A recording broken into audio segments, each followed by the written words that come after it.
الحمد لله رب العالمين والصلاة والسلام على أشرف الأنبياء والمرسلين أما بعد فأعوذ بالله من الشيطان الرجيم من همزه ونفخه ونفثه بسم الله الرحمن الرحيم رب اشرح لي صدري ويسر لي أمري واحلل عقدة من لساني يفقه قولي اللهم انفعنا بما علمتنا وعلمنا ما ينفعنا وزدنا علما وبشر عبادي الذين يستمعون القول فيتبعون أحسنه أولئك الذين هداهم الله وأولئك هم أولو الألباب أعوذ بالله من الشيطان الرجيم يا أيها الذين آمنوا لا تأكلوا أموالكم بينكم بالباطل إلا أن تكون تجارة عن تراض منكم اے وہ لوگوں جو ایمان لائے ہو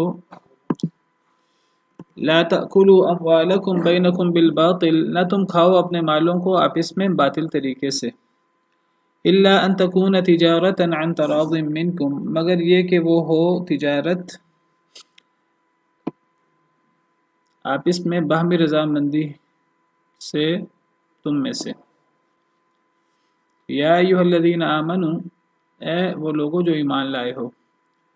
جب اللہ تعالیٰ یا ایھا الذین آمنوا کہہ کر مخاطب کریں تو علماء کرام کا کہنا یہ ہے کہ اس کے بعد بڑا اہم حکم ہوتا ہے جو اللہ تعالیٰ مسلمانوں کو ان کے ایمان کا واسطہ دے کر حکم دیتے ہیں یا ایھا الذین آمنوا کے بعد جو حکم ہے گویا کہ جب اللہ تعالیٰ ایمان کا واسطہ دے کر وہ حکم دیتے ہیں اس کا مطلب یہ ہے کہ اگر اس کے بعد والے حکم پر عمل نہ ہو تو انسان کا ایمان خطرے میں پڑ جاتا ہے یعنی اے وہ لوگوں جنہیں ایمان کا دعویٰ ہے اگر تمہیں ایمان کا دعویٰ ہے تو پھر تمہیں اس حکم پر عمل کرنا چاہیے جس طرح اللہ تعالیٰ فرماتے ہیں ان کنتم تؤمنون باللہ والیوم الآخر اگر اللہ کوئی حکم دیں تو ساتھ اللہ فرمائیں کہ اگر تم اللہ اور آخرت پر ایمان رکھتے ہو تو اس حکم پر عمل کرو فإن تنازعتم في شيء فردوه إلى الله والرسول إن كنتم تؤمنون بالله واليوم الآخر اگر تمہارے کسی شے میں جھگڑا ہو جائے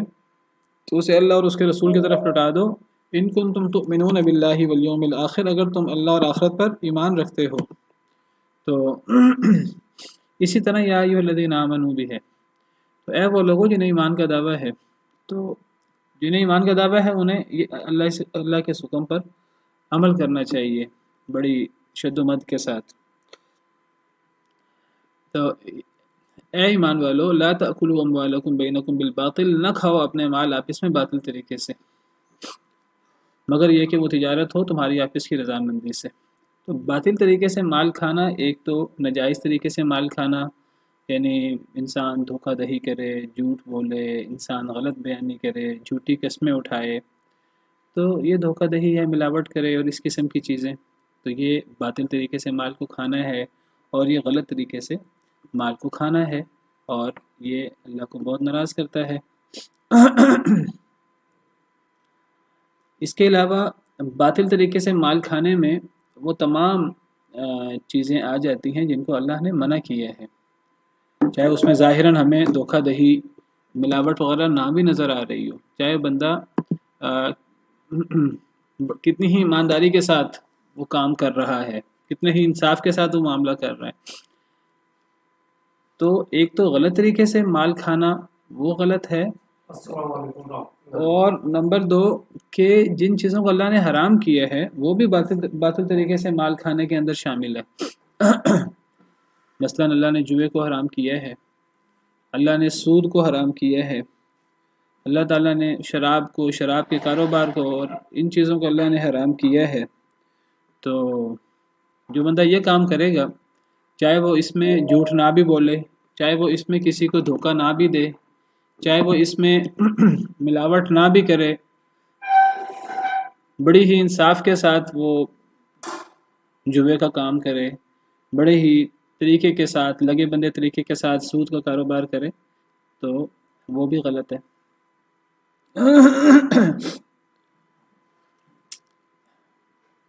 کوئی بندہ میوزک کا کام کرے کوئی بندہ فلموں کا کام کرے کوئی بندہ فحش تصویروں کا اور ویڈیوز کا کام کرے یعنی تو یہ تمام چیزیں جو ہیں یہ باطل میں آ جاتی ہیں تو باطل میں وہ تمام چیزیں بھی آ جاتی ہیں جن کو اللہ نے جن کاروباروں جن کاروبار کو اللہ نے حرام کیے ہے وہ بھی آ جاتی ہیں، اور باطل میں دھوکہ دہی سے، جھوٹ سے، ملاوٹ وغیرہ کا استعمال، یہ بھی باطل میں آ جاتا ہے۔ تو فرمایا الا ان تکون تجارتا عن تراض منکم، مگر یہ کہ وہ تجارت ہو عن تراض منکم، تمہاری آپس کی رضامندی سے۔ انسان کسی سے زبردستی بھی نہیں کر سکتا، جائز کاروبار میں بھی، چاہے وہ حرام چیز کا کاروبار نہ بھی ہو، تو انسان کسی سے زبردستی کوئی معاملہ کرنے کی کوشش کرے، کسی سے جبراً کوئی معاملہ کرنے کی کوشش کرے، وہ بھی صحیح نہیں ہے۔ باہمی رضامندی سے جو معاملہ ہوگا وہ ٹھیک ہے، لیکن باہمی رضامندی کے اندر بعض لوگوں کو اس سے مغالطہ ہوتا ہے کہ باہمی رضامندی سے جو مرضی کر لیا جائے تو وہ ٹھیک ہے۔ اگر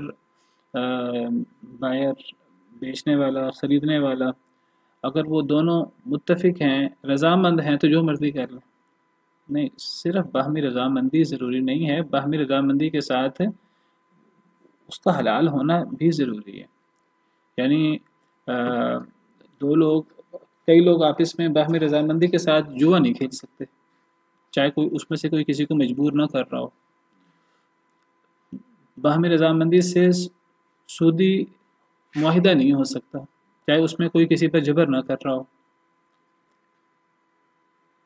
باہمی رضامندی سے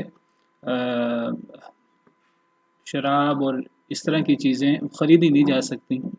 چاہے اس میں کوئی کسی پر جبر نہ بھی کرے۔ تو اپنے مالوں کو آپس میں باطل طریقے سے نہ کھاؤ، اس میں تو ایک جھوٹ بول کر ناجائز طریقے سے جال سازی، ملاوٹ وغیرہ یہ چیزیں آ جاتی ہیں، اور اس میں نمبر 2 حرام چیزیں آ جاتی ہیں جن کو اللہ نے حرام کی ہے۔ ہاں، اللہ فرماتے ہیں آپس میں رضامندی ہو، تو رضامندی حلال چیزوں میں ہے، کاروبار حرام نہ ہو، جھوٹ وغیرہ بھی اس میں نہ ہو، لیکن اس میں باہمی رضامندی نہ ہو، وہ بھی حرام ہو جائے گا۔ جبر ہو، وہ بھی حرام ہو جائے گا۔ باہمی رضامندی ہونی چاہیے، لیکن باہمی رضامندی اکیلی کافی نہیں ہے، اس کے ساتھ کاروبار کا حلال ہونا وہ ضروری ہوگا۔ اسی طرح آپس کی رضامندی کے اندر یہ بھی آ جاتا ہے کہ جب دو لوگ ایک حلال کام، ایک حلال کاروبار، ایک حلال خرید و فروخت کریں، اور اس کے اندر کوئی باطل غلط کام نہ ہو، اس کے اندر کوئی جبر بھی نہ ہو، تو اس میں باہمی رضامندی میں یہ بھی آ جاتا ہے جب تک وہ الگ نہ ہوں اس وقت تک وہ اس سودے کو واپس بھی کر سکتے ہیں۔ یعنی اگر بیچنے والے نے بیچ لیا ہے، خریدنے والے نے خرید لیا ہے، لیکن وہ آپس میں جدا ہونے سے پہلے خریدنے والے کا ارادہ بدل جاتا ہے، تو اب بیچنے والا انکار نہیں کر سکتا، نہیں میں نے تو تمہیں بیچ دیا ہے، تم نے تو خرید لیا ہے۔ نہیں، نبی کریم صلی اللہ علیہ وسلم کا اس بارے میں ارشاد ہے البیعان بالخیار ما لم یتفرقا، البیعان بالخیار، کہ دونوں خرید و فروخت کرنے والے، صحیح بخاری کی حدیث ہے، آپ نے فرمایا البیعان بالخیار ما لم یتفرقا، کہ دونوں خرید و فروخت کرنے والے، دونوں سودا کرنے والے، ان کو اختیار ہے جب تک وہ الگ نہ ہو جائیں۔ بیچنے والا وہ بیچنے کے بعد اگر وہ الگ نہیں ہوتے، ابھی اسی مجلس میں موجود ہیں، بیچنے والا سودا واپس کر سکتا ہے، وہ کہہ سکتا ہے کہ نہیں میں نے یہ چیز بیچنا چاہتا، میں نے سستی بیچ دی ہے، یہ جو بھی معاملہ ہے مجھے میری چیز واپس کر دی جائے، قیمت واپس لے لو۔ یا خریدنے والا چیز واپس کرنا چاہے تو خریدنے والا چیز واپس کر سکتا ہے۔ یہ بھی الا ان تکون تجارتا عن تراض منکم میں آتا ہے،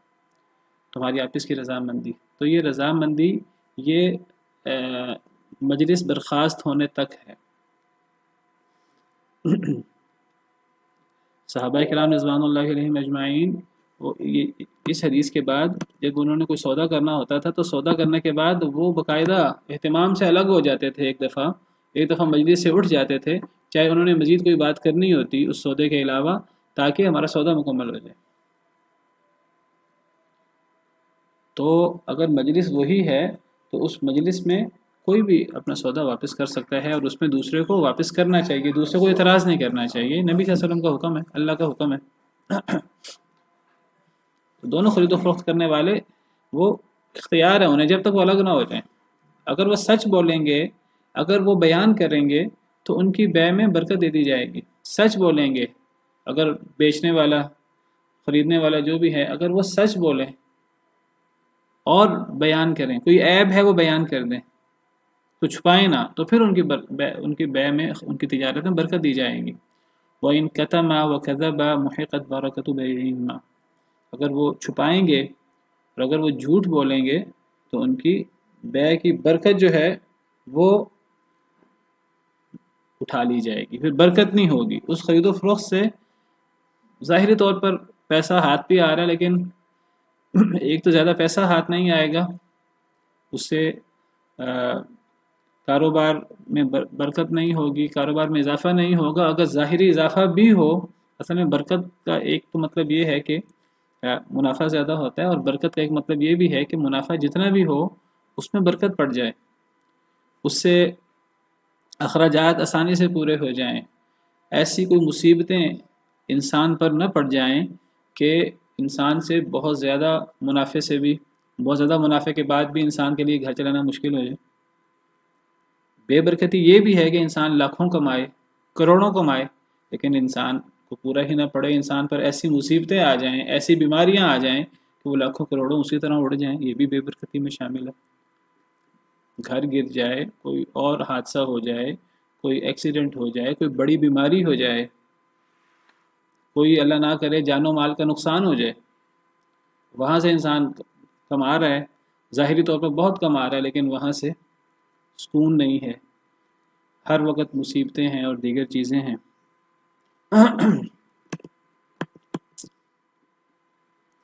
یہاں تو جو بات ہے حدیث مبارکہ میں وہ تو لین دین کی بات ہے، جو آپ وہاں یہاں تو لین دین کی بات ہے، تو جب لین دین ہو گیا ہے، چیز لے لی ہے خریدنے والے نے، قیمت دے دی ہے، تو اب مجلس برخاست ہونے سے پہلے کوئی واپس کرنا چاہے تو واپس کر سکتا ہے، دوسرے کو انکار نہیں کرنا چاہیے۔ یہاں تو اس حدیث میں تو اس کی بات ہو رہی ہے، باقی جو ادھار کا معاملہ ہے اللہ عالم۔ وَلَا تَقْتُلُوا أَنفُسَكُمْ،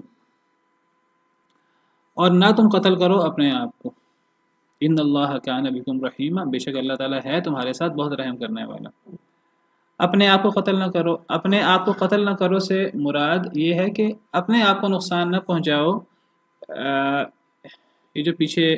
اللہ نے باطل طریقے سے مال کھانے سے منع کیا ہے، غلط قسم کے کاروبار سے اللہ تعالیٰ نے منع فرمایا ہے، تو جب انسان ان معاملات میں اللہ رب العالمین کی فرما برداری نہیں کرے گا، اللہ کے نافرمانی کرے گا، تو اپنے آپ کو نقصان پہنچائے گا، اس سے کوئی اللہ کا نقصان نہیں ہوگا۔ اللہ کے احکامات پر عمل کرنے سے انسان کا فائدہ ہوتا ہے، اللہ کو تو کوئی فائدہ نہیں ہوتا۔ من اهتدى فإنما يهتدي لنفسه، جو بندہ ہدایت یافتہ ہوتا ہے تو وہ اپنے نفس کے لیے ہدایت یافتہ ہوتا ہے۔ ومن ضل، جو گمراہ ہوتا ہے، فإنما يضل عليها، اپنے نفس کے خلاف گمراہ ہوتا ہے۔ انسان کو اپنے غلط کام کا وبال انسان پر پڑتا ہے، دوسرے پر نہیں پڑتا، چاہے ظاہراً اسے یہ لگ رہا ہو کہ ظاہراً مجھے فائدہ ہو رہا ہے۔ ایک انسان دھوکہ دہی کر کے، باطل طریقے سے ملاوٹ کر کے یا ناجائز کاروبار کر کے انسان جو ہے وہ زیادہ کمائی کر لیتا ہے، تو یہ انسان نقصان کر رہا ہے اپنا۔ حقیقی زندگی کے حوالے سے اللہ کے ہاں جو حقیقی معاملہ ہے وہ انسان اپنے آپ کو قتل کر رہا ہے، اپنے آپ کو نقصان پہنچا رہا ہے۔ ان احسنتم احسنتم لانفسکم، اگر تم نیکی کرو گے تو اپنے فائدے کے لیے نیکی کرو گے۔ وَإِنْ أَسَأْتُمْ فَلَهَا، اگر گناہ کرو گے، برائی کرو گے، تو اپنے نفس کے خلاف برائی کرو گے۔ اللہ کو کوئی نقصان نہیں کر سکتے تم، اسلام کو کوئی نقصان نہیں کر سکتا۔ ٹھیک ہے مسلمانوں کے رویے سے اسلام کی بدنامی ہوتی ہے، لیکن اللہ کا، اسلام کا اصلاً کوئی نقصان نہیں کر سکتا۔ اللہ نے اسلام کو غالب کرنا ہی کرنا ہے، اللہ اور طریقوں سے غالب کر دیتا ہے۔ اللہ اور اللہ کے دین نے، اللہ کے رسول نے غالب ہونا ہی ہونا ہے۔ کتب اللہ لاغلبن انا ورسولی، میں نے یہ بات لکھ دی ہے کہ میں اور میرے رسول غالب رہیں گے۔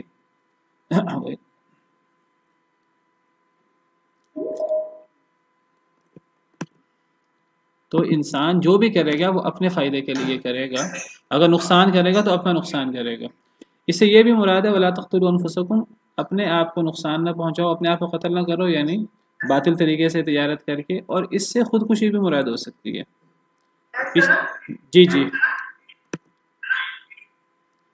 جی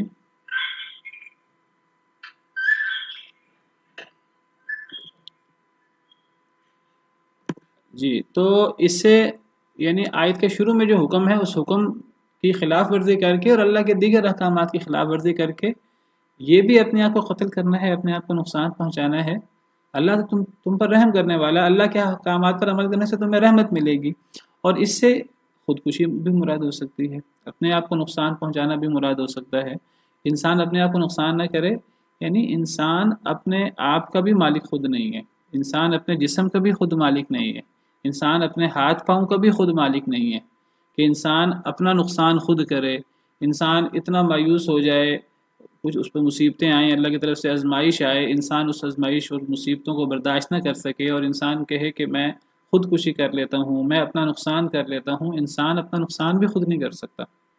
اپنے آپ کو قتل بھی خود نہیں کر سکتا، کیونکہ انسان جس طرح انسان کا مال نہیں ہے، حقیقت میں انسان کی صلاحیتیں اصل میں انسان کی ذاتی صلاحیتیں نہیں ہیں، اسی طرح انسان کا جسم انسان کی جان، یہ بھی انسان کی جان اصل میں اپنی نہیں ہے۔ انسان تو اپنی مرضی سے انسان پیدا بھی نہیں ہوا میں اپنی مرضی سے انسان تو پیدا نہیں ہوا، میں اپنی مرضی سے اپنے ماں باپ کے گھر پیدا نہیں ہوا، اللہ نے مجھے انسان بنایا، اللہ نے مجھے جہاں چاہا وہاں پیدا کیا، اللہ نے مجھے جو صلاحیتیں دینا چاہیے اللہ نے دی، خلقی صفات ہوں، خلقی صفات ہوں، کوئی مال و دولت ہو، جو بھی نعمتیں ہیں، تو میں اور میری ہر چیز اللہ کی ہے، میری ذاتی نہیں ہے، میرا جسم بھی میرا نہیں ہے۔ تو انسان اپنے آپ کو خود نقصان نہیں پہنچا سکتا، اپنے آپ کو قتل بھی نہیں کر سکتا، خودکشی بھی نہیں کر سکتا، اور انسان اپنے آپ کو تھوڑا نقصان بھی نہیں پہنچا سکتا۔ وَلَا تُلْقُوا بِأَيْدِيكُمْ إِلَى التَّهْلُكَةِ سورہ بقرہ میں ہے، اپنے ہاتھوں کو ہلاکت میں نہ ڈالو۔ تو دیکھیے اللہ ہم پر کتنے مہربان ہیں، اللہ ہم پر ہم سے زیادہ مہربان ہے۔ اللہ ہمیں حکم دیتے ہیں کہ تم اپنے آپ کو ہلاک نہ کرو، یہ تم فیصلہ نہیں کر سکتے، اللہ نہیں چاہتا تم اپنے آپ کو ہلاک کرو، تو اللہ کا ہم پر رحم ہوا۔ اللہ نے جو چیزیں ہم پہ حرام کی ہیں وہ اللہ نے ہم پر اس لیے حرام کی ہیں کہ ہمیں ان پر عمل کرنے سے نقصان ہوتا ہے، اس لیے میں نے ذکر کیا کہ اس سے خودکشی بھی مراد ہو سکتی ہے اور اس سے اللہ کے احکامات کی نافرمانی بھی مراد ہو سکتی ہے، وہ بھی قتل نفس، وہ اپنے آپ کو قتل کرنا ہے۔ وَلَا تَقْتُلُوا أَنفُسَكُمْ، اس سے مراد دوسروں کو قتل کرنا بھی ہو سکتا ہے۔ آپ کہیں گے دوسروں کو قتل کرنا کیسے مراد ہو سکتا ہے؟ اللہ نے تو فرمایا وَلَا تَقْتُلُوا أَنفُسَكُمْ، نہ تم قتل کرو اپنے آپ کو، تو اپنے آپ سے مراد دوسرے کیسے ہو سکتے ہیں؟ پھر دوسرے بھی تو اپنے آپ میں شامل ہیں، یعنی اپنے آپ کو قتل نہ کرو، اپنے آپ میں انسان خود نہیں آتا، انسان اور انسان کے گھر والے اور انسان کے محلے والے اور تمام انسانیت وہ بھی ہم ہی میں سے ہی ہے، وہ کوئی ہم سے الگ تو نہیں ہے۔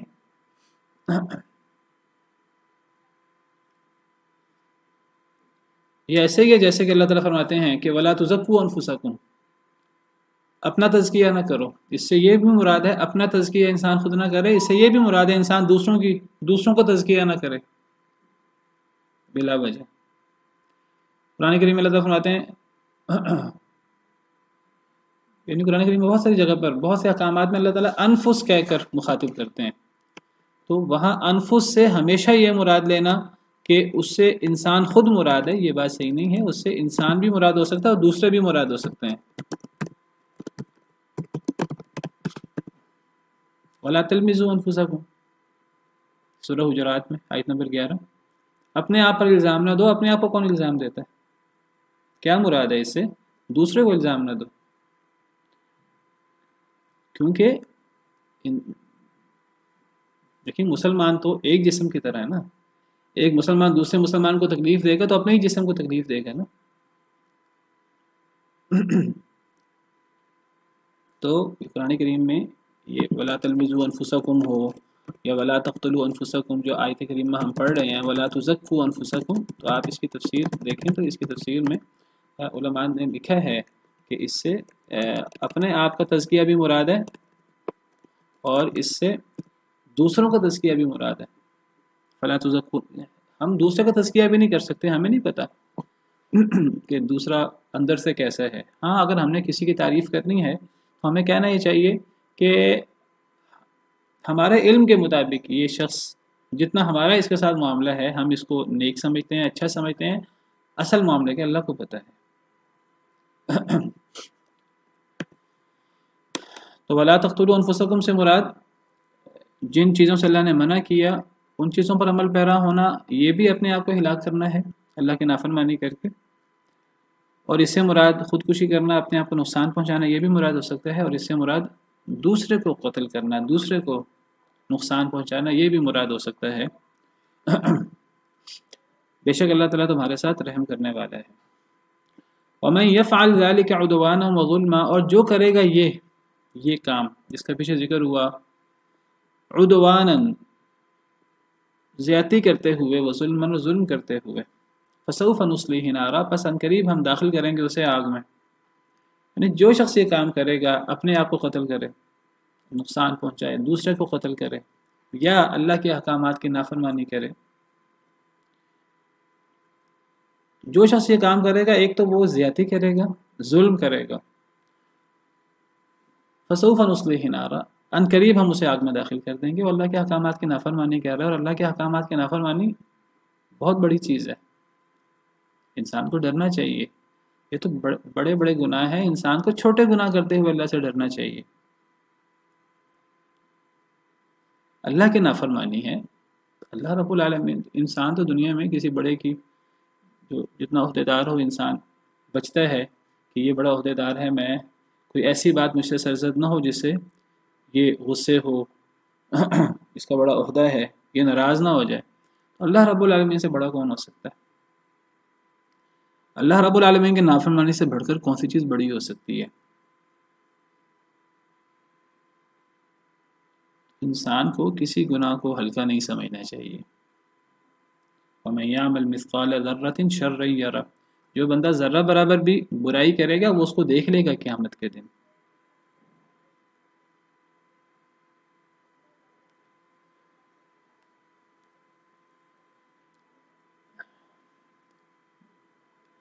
اللہ کے نافرمانی اتنا بڑا جرم ہے، اتنا بڑا جرم ہے کہ اللہ نے نبی صلی اللہ علیہ وسلم کو فرمایا کہ اے نبی آپ اعلان کریں کہ اگر میں محمد صلی اللہ علیہ وسلم بھی اللہ کے نافرمانی کروں مجھے اللہ سے عذاب کا ڈر ہے۔ قرآن کریم میں کئی آیات ہیں، قل انی اخاف ان عصیت ربی عذاب یوم عظیم، سورہ نعم کی آیت ہے، کہہ دیجئے انی اخاف، بے شک میں ڈرتا ہوں، ان عصیت ربی، نبی صلی اللہ علیہ وسلم کو حکم ہے کہ آپ اعلان کریں، قل آپ کہہ دیجئے انی اخاف، بے شک میں ڈرتا ہوں، ان عصیت ربی، اگر میں نافرمانی کروں اللہ کی، عذاب یوم عظیم، بڑے دن کے عذاب سے۔ تو جب نبی کریم صلی اللہ علیہ وسلم بھی اللہ کی نافرمانی کریں، یعنی سمجھانے کے لیے ہمیں بتایا کہ اگر نبی صلی اللہ علیہ وسلم بھی اللہ کی نافرمانی کریں تو وہ بھی قیامت کے دن کے عذاب سے ڈرتے ہیں، تو ہماری کیا حیثیت؟ انسان کو کوئی عمل، کوئی گناہ ہلکا سمجھتے ہوئے نہیں کرنا چاہیے۔ کبھی کمی کوتاہی، کبھی جہالت، نادانی میں کوئی غلطی ہو جائے، پہلی بات انسان کو کوشش کرنی چاہیے یعنی اللہ کی کسی نافرمانی کو ہلکا نہ سمجھے، چھوٹے بڑے کی تقسیم نہ کرے، ہلکا نہ سمجھے۔ اگر جہالت نادانی سے کوئی معاملہ ہو جائے بشری تقاضے کے تحت، تو بس انسان پیچھے لگ جائے، کسی طریقے سے میں اللہ سے توبہ کر لوں، جتنی جلدی ہو میں اس گناہ کو معاف کروا لوں، جس طرح نبی صلی اللہ علیہ وسلم نے صحابہ کرام کی تربیت کی تھی۔ صحابہ کرام غلطی نہیں کرتے تھے، گناہ نہیں کرتے تھے، گناہ سے بچنے کی ہر ممکن کوشش کرتے تھے، چھوٹا ہو بڑا ہو، اور اگر ہو جاتا تو دنیا جہاں اپنی وہ دے کر، اپنی جان کے اوپر ہر مصیبت لے کر وہ اپنا گناہ معاف کروانے کے لیے تیار رہتے تھے۔ حضرت مالک بن معیز اسلمی کی مثال آپ کے سامنے ہے، نبی صلی اللہ علیہ وسلم کے دور میں یہ جو رجم کی سزا ہوئی ہے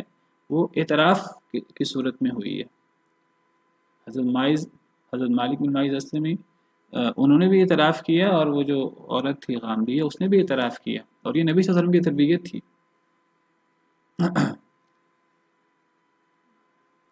انسان کو بچنا چاہیے غلطی کرنے سے، اللہ کی نافرمانی کرنے سے، اللہ کے عذاب سے، اور اگر غلطی ہو جائے، غلطی ہو جاتی ہے، دیکھیے غلطی ہونا بڑی بات نہیں ہے، اللہ نے انسان کو ایسا بنایا ہے، کمزور بنایا ہے، بڑے سے غلطی ہو جاتی ہے۔ غلطی اگر ہو جائے بشری تقاضے کے تحت تو انسان جو ہے وہ توبہ کر لے، اللہ سے معافی مانگ لے۔ تو بہرحال فرمایا کہ جو بندہ بھی یہ کام کرے، زیادتی کرتے ہوئے، ظلم کرتے ہوئے، ان قریب ہم اسے آگ میں داخل کریں گے۔